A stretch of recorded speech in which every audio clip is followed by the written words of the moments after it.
Jasmine Crockett just revealed Barron Trump's ASDN wealth. He is not Trump's biological son. It was just another sunny morning in New York until The View lit the match. The show had promised a fiery political segment, but nobody expected the fire to turn into a full-blown inferno. And at the center of it all, Barron Trump, yes, that Barron now grown calm and ready for what he thought would be a polite interview. He clearly didn't watch enough daytime TV. Sitting across from him was Congresswoman Jasmine Crockett, a woman known for her icy composure, razor-sharp tone, and a distinct hatred for anything remotely resembling political restraint. Wearing a blazer so crisp it could cut glass, she leaned in with a smirk that spelled trouble. "I think the American people deserve to know who's really sitting at this table," she began, voice syrupy sweet like a southern grandma about to insult your entire bloodline. "After all, truth matters, doesn't it?" "Barron?" The audience chuckled nervously. The co-hosts squirmed, but Barron, poised and unfazed, tilted his head slightly. "I'm not sure what you're implying, Congresswoman." "Oh, I'm not implying," she replied theatrically, reaching into her tote bag like a magician about to pull a rabbit, or in this case, a bomb. "I'm stating, with documentation." From her bag emerged a manila folder so dramatically timed it could have earned a standing ovation. She slapped it on the table like it was an Oscar envelope. "These," she said, "are sealed court records from 2019. You know, the year your supposed father, Donald J. Trump, avoided a paternity test like it was the draft." Cue the collective gasp. One of the hosts actually choked on her almond milk latte. "Excuse me," Barron asked, his jaw tightening, eyes flashing. "You're bringing up sealed documents on national television." "Oh, don't worry," Jasmine said, barely hiding her glee. "I didn't leak anything. I just connected a few dots. You'd be amazed what turns up when you search for Trump NDA and $3 million wire transfer. Funny how that stuff always leads back to Arizona." Then she said the name that would break the internet, Talia Bree.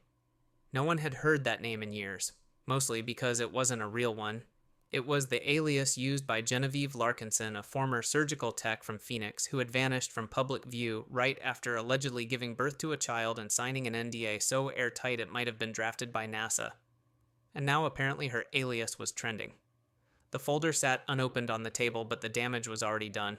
Crockett didn't need to reveal anything. The mere suggestion had thrown gasoline on every conspiracy theory forum, every TikTok clip, and every group chat between boomers who suddenly knew how to use Twitter. "You're saying I'm not my father's son?" Barron asked, incredulous. "I'm saying," Crockett purred, "that the math doesn't add up. When a man goes out of his way to not confirm a child is his and pays a woman under an alias to disappear, well, either he's hiding something or he's auditioning for the role of most suspicious dad alive." One of the hosts tried to cut in, "Okay, let's bring this back to policy." But Jasmine raised a hand. No, let's stay here. The truth doesn't wait for your commercial break." The audience was now fully unhinged. Some clapped, others booed. One woman held up her phone, live streaming like her life depended on it. Meanwhile, back at the White House, Brian Halford, chief of staff and designated fire extinguisher, was sprinting through the hallways, muttering obscenities. "What the hell do you mean?" she went on. "The View with sealed documents," he barked into his earpiece. "Not the documents," replied a nervous aide, "just enough to light 1,000 fires." Hope Sinclair Trump's ever-composed legal counsel was already reviewing the footage. She didn't leak them. She eluded, which is legally clever and ethically disgusting. "Can we sue her?" Trump's voice crackled on speakerphone. Technically, no, Hope replied. "Not unless we want to prove she's right." Back in the studio, Barron was doing his best to keep it together. He sat straighter, lips pursed the picture of calm. But anyone who knew him could see the flicker, the blink too long, the hand gripping the mug just a little too tight. Crockett leaned in once more, voice low, camera tight. "You may have grown up in a gold-plated tower, Barron, but this country, it deserves something better than platinum lies." The studio fell dead silent. The producers were losing their minds in the control room. Ratings were skyrocketing. Anderson Pike from CNN was already prepping a segment. Even Fox News, hesitant but curious, ran a banner breaking Crockett questions. Barron Trump's paternity live on The View. By the time the show cut to commercial, hashtags were already trending. Not his son, oucha Trump bloodline gate, and Crockett strikes again. And Barron, he didn't storm off. He didn't yell. He simply sat there staring at Crockett like he had just seen a ghost, maybe not of Christmas past, but definitely of politics future. Because the game had changed. This wasn't about policy, or decorum, or the delicate dance of family reputation. This was about identity, about secrets, about a past his father had spent millions trying to erase. And Jasmine Crockett had just torn the curtain off in front of a live studio audience. By the time The View went off air, the real show had just begun. Within 12 minutes, every major newsroom in America had launched an emergency meeting. On Twitter, Barron was trending above Taylor Swift. That alone should have warned everyone something catastrophic had occurred. But no one panicked more than the White House. Inside the Roosevelt room, Chief of Staff Brian Halford looked like a man who'd just walked in on a house fire and found the president lighting a second match. He slammed his hand on the table, scattering briefing folders. She brought court documents, he said, almost choking. On daytime TV, across from him, Hope Sinclair, unshakable as always, sipped from her decaf like it wasn't DEFCON 1. She didn't show anything illegal. Technically, it's called narrative framing Brian. She framed it like a Monet blurry up close scandalous from a distance. She framed our president's son as a potential fraud. Hope raised an eyebrow. Correction. She framed the former president's DNA dodge. The son's just collateral. Meanwhile, Barron Trump, freshly exited from the View set, was sitting in the back of a blacked-out SUV scrolling through his phone like a man trying to find the emergency exit on Twitter. Every notification buzz felt like a punch. Is it true? Why did she say that you're still my King Barron? The last one was oddly comforting. Across from him sat a junior staffer, face pale, visibly sweating. Mr. Trump, we might want to prepare a response statement. Like hell, Barron muttered. I didn't even know she existed until this morning. The staffer blinked. Who? He didn't answer. Back in Washington, the drama had evolved into full-blown trench warfare. On CNN, Anderson Pike was halfway through the most watched mid-afternoon monologue of his life. What we saw this morning wasn't just a moment. It was a mirror held up to a legacy long buried under settlements, NDAs, and selective silence. The footage of Jasmine Crockett leaning in across the table, daring Barron to blink, played on loop behind him like a courtroom drama set in hell. On Fox News, the spin room was doing backflips. Clearly a political hit job, one panelist huffed. They're dragging a child into this. He's 18, another corrected. Technically an adult, and technically a guest who agreed to appear. The host sighed. Fine. An adult child, then. Still unfair. Outside newsrooms, the American public did what it does best in times of scandal, became completely unhelpfully obsessed. TikTok clips exploded. One viral edit featured Jasmine Crockett set to Beyoncé's formation. Another simply repeated the word paternity over stock footage of exploding volcanoes. But the real lava was bubbling elsewhere, Phoenix, Arizona to be exact. That's where Judge Rosanna Vitelli sat in her chambers holding a file she had locked away in 2019. It was marked TB versus JDT. She hadn't thought about that case in years. Back then, a high-level federal official had called her directly, suggested the case be sealed with urgency due to national sensitivity, which was code for we don't want this getting out because it's politically inconvenient. Now it was out, thanks to The View of all places. God help us, she muttered, flipping the folder open. Inside a signed affidavit from Genevieve Larkinson, a.k.a. Talia Bree, stating she had given birth in 2005 following an encounter with Donald Trump. Attached a DNA request, a $3.1 million settlement stub, and the list of legal countermoves Trump's team had filed to delay the test indefinitely. Now that smell in the air that was a scandal reheated. Back in D.C. Conrad Wells, a veteran investigative journalist, was already piecing the dots together like it was a Sudoku from hell. He pulled up old FEC filings court records and a wire transfer through a shell company, Red Lantern Diagnostics, dated exactly 1 week before the NDA was filed. Oh, you've got to be kidding me, he said as his software pinged a match. Red Lantern had been used once before in a hush money transfer linked to Stormy Daniels. Really, Don Yu reused the shell company name. He fired off an email to Jasmine Crockett's office. Subject line, Red Lantern. We both know. To her credit, Crockett didn't gloat yet. She didn't even tweet. That alone terrified everyone more than if she had. It meant she was loading the next chamber, not firing blindly. Meanwhile, Hope Sinclair knew what was coming.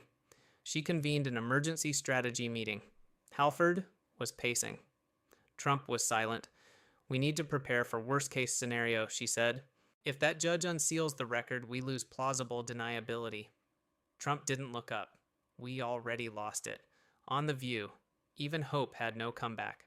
"Then we go full counterattack," Halford offered. "We drag her Crockett, we find dirt, old campaign donations, student loan defaults, whatever." Hope exhaled. "You can try.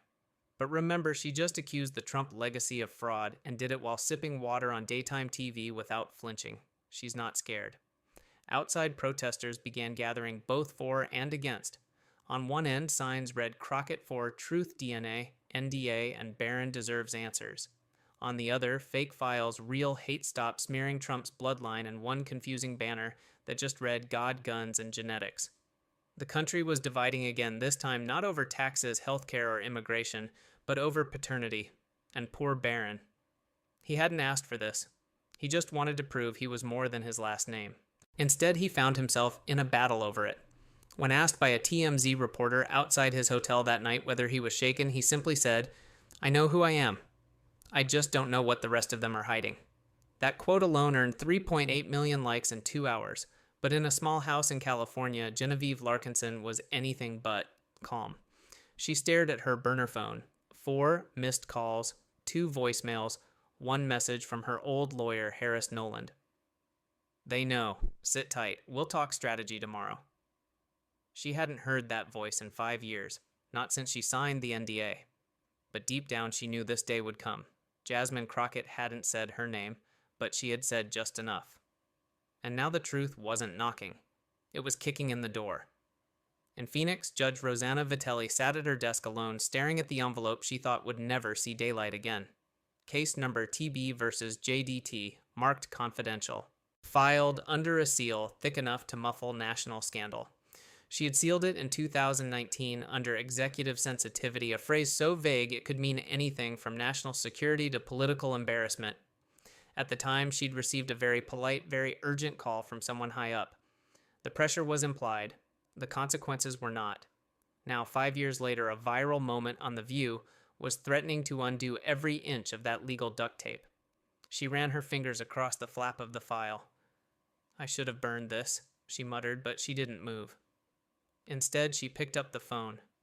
Her voice was quiet but deliberate. "Congresswoman Crockett. This is Judge Vitelli. I have something you may want to see." The silence on the other end was short. Then came a firm reply. "Send it. I'll make sure it's not buried again." Back in Washington, Anderson Pike was breaking news live on CNN, his tie slightly loosened and his tone unusually animated. "We've just received confirmation that Judge Rosanna Vitelli, the Arizona judge who presided over the sealed case mentioned by Congresswoman Crockett, has contacted her office. It was no longer just a media frenzy, it was now a legal fuse burning fast toward a pile of very old, very flammable paperwork." Meanwhile, at a mid-tier law office in Oakland, Harris Noland was packing a duffel bag. His phone was on speaker and the voice coming from it was shaking. "Genevieve, they're going to find you soon. We can't control the narrative once your name hits the press." She took a long breath. "I never wanted to control the narrative," she said. "I just didn't want to be its victim again." That's when she opened the red folder tucked inside her kitchen cupboard documents untouched for 5 years. Affidavits. Wire transfers. A letter from Trump's legal team dancing around the DNA test like it was a live grenade. Back in D.C., Barron Trump sat in his hotel suite lit by the cold blue glow of a flat screen. Every channel had his face. Every Chiron had a variation of the same phrase, "Who is Barron Trump?" Really. He stared for a long time silent. Then finally Dad could have just taken the damn test. In that moment, he didn't sound like a Trump. He sounded like a son tired, cornered, and no longer willing to pretend this circus was a parade. At the White House Hope, Sinclair was already drafting statements spinning plates on a table with no legs. "We stick to protocol. We deny knowledge of any DNA avoidance, we question the legitimacy of the documents, and we pin it all on a smear campaign. And for God's sake, don't let the president tweet." But it was too late. Trump had already tweeted, Total hoax. Fake files. Jasmine Crockett is a disgrace. The reply section was an inferno. Half the comments called him a liar. The other half asked one very simple question. If it's fake, why didn't you just take the test? And in kitchens and cafes across the country, Americans nodded. Because sometimes the truth doesn't need a megaphone. It just needs the silence to break.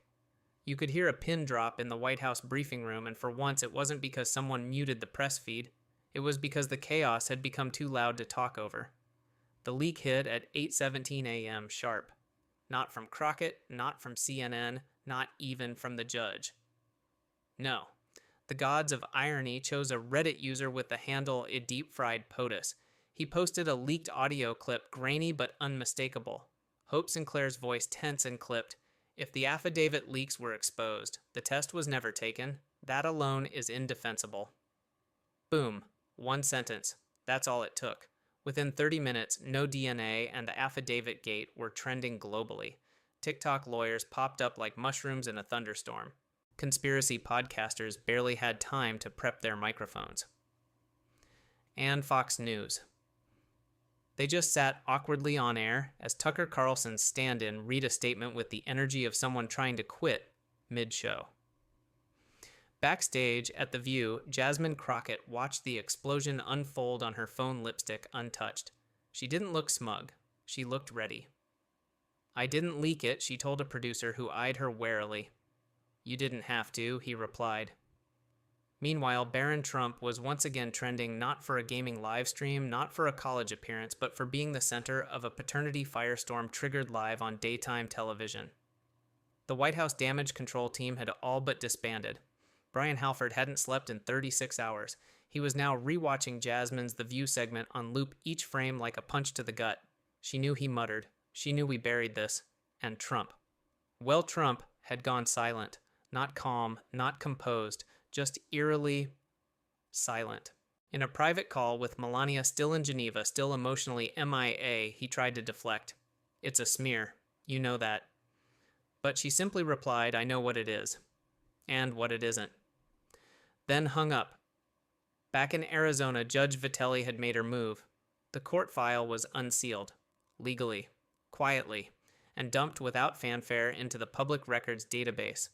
Anyone with Wi-Fi could now read that in 2019, Genevieve Talia Bree Larkinson requested a DNA test, and Donald J. Trump refused. No excuses, no delays, just flat-out refusal. And when you're president, refusal is its own admission. By midday, journalists had copies of the court order. By 2 p.m., CNN aired a special segment titled The DNA That Wasn't. And by dinner time, even Newsmax had to admit the story had legs, and possibly a backbone. As the nation divided over what it all meant, one person sat quietly watching it unfold without a single press conference, Barron Trump. For the first time in his life, he wasn't a meme or a punchline or a background figure at a State of the Union. He was just a kid who asked a simple question the whole country now echoed. Why didn't you take the test? The White House had no answer. And the silence wasn't golden anymore. It was damning. If the leaked affidavit was the crack, Genevieve Larkinson was the earthquake.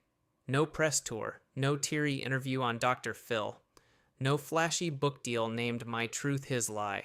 Just a 2-page letter dropped like a thunderclap into the inboxes of every major news outlet in the country. Typed, signed, dated, and stamped with the kind of quiet fury only a mother betrayed can wield. I didn't ask for this, she wrote, but I'm done hiding. The letter told it all. How she'd met Trump in 2005 at a charity event back when reality star was the worst thing you could call him. How the relationship was brief, unbalanced, and ended in denial. How she'd delivered a son he refused to acknowledge until his lawyer swooped in with a $3.1 million NDA and a verbal promise of discretion. He never signed the birth certificate, but he did sign the check. And Genevieve, then Talia Bree, accepted silence. Not for money, for protection.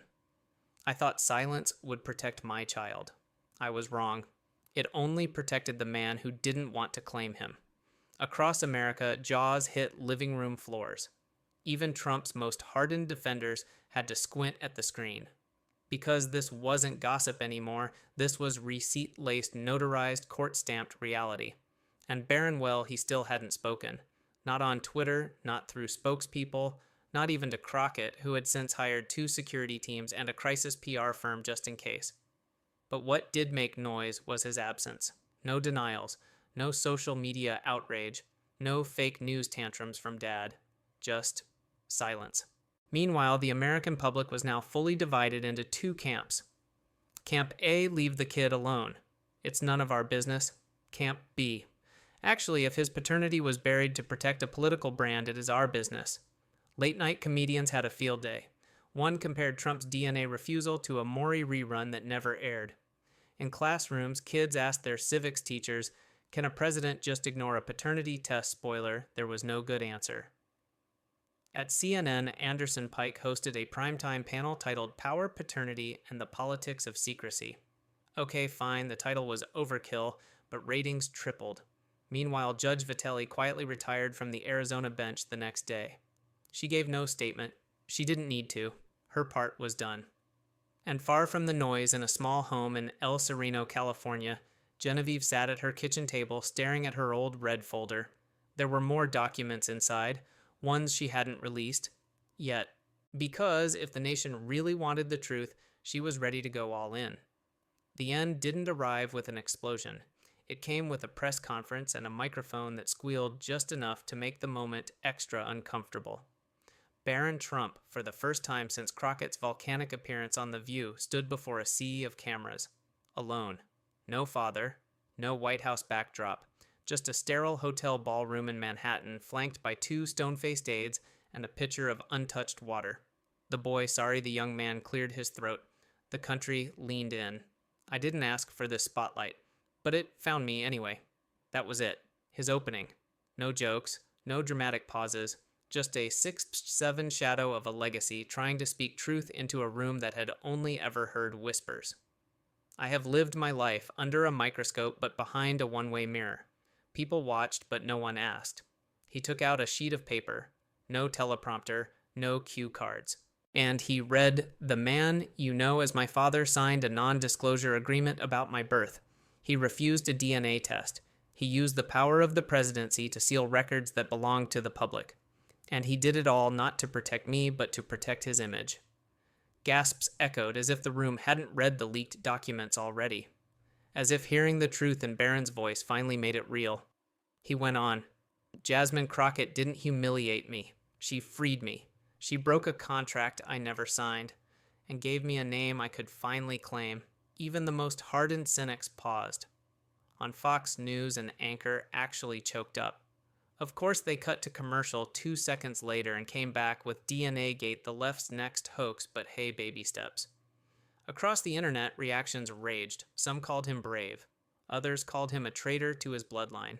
One Twitter account even suggested cloning Trump to prove the bloodline must prevail. It was suspended for biological extremism. But while talking heads screamed one thing was clear, the dam had broken. Inside Trump's now quiet Florida compound, staffers were quitting like rats off a flaming yacht. Hope Sinclair had already lawyered up. Brian Halford was last seen wheeling a box of hard drives out of a private security firm. As for Trump, he released a 3-line statement from the office of the 45th president. "I love my family. I've always protected them. I won't dignify falsehoods with a response. See you in 2028. The statement ironically was released via Truth Social, which crashed from too much traffic for the first time since its launch. Meanwhile, Genevieve Larkinson did one final thing. She mailed her full red folder not to CNN, not to Congress, but to a high school in Phoenix. Why? Because the civics teacher there, Mrs. Denise Roach, had emailed her quietly. "My students don't understand why truth matters anymore. Could you help?" And Genevieve, who once scrubbed blood off surgical trays for a living, knew exactly how important that request was. Back in Washington, Jasmine Crockett. She'd gone quiet again. No book tour, no campaign merch, just a tweet. Truth costs something. That's why so few pay for it, but not everyone stayed silent. Representative Lynette O'Connor introduced legislation titled the Paternity Protection in Public Office Act, a bill aimed at ensuring no elected official could bury paternity claims behind executive privilege ever again. It didn't pass, but it sparked debate in 47 states. That was more than enough. And Barron, he disappeared for a while. No TikToks, no press runs, just a brief message on Instagram. The only identity I ever needed was my own. Turns out that was enough. 6 months later, he enrolled in Columbia University under the name Barron Larkinson, a nod to the truth he inherited, not the lie he was branded with. Meanwhile, the country kept arguing. Some still believed the whole story was a hit job, a liberal fever dream. Others believed it was the single most honest moment in modern political history. But one thing was certain: the Trump dynasty, once unbreakable, had a crack in its foundation. And the crack had a name. Not Jasmine, not Genevieve, Barron. The child no one asked. The truth no one expected. The silence no one could ignore anymore. In the end, it wasn't a journalist, a congresswoman, or a court that broke the illusion. It was the one person born into the lie who refused to live in it.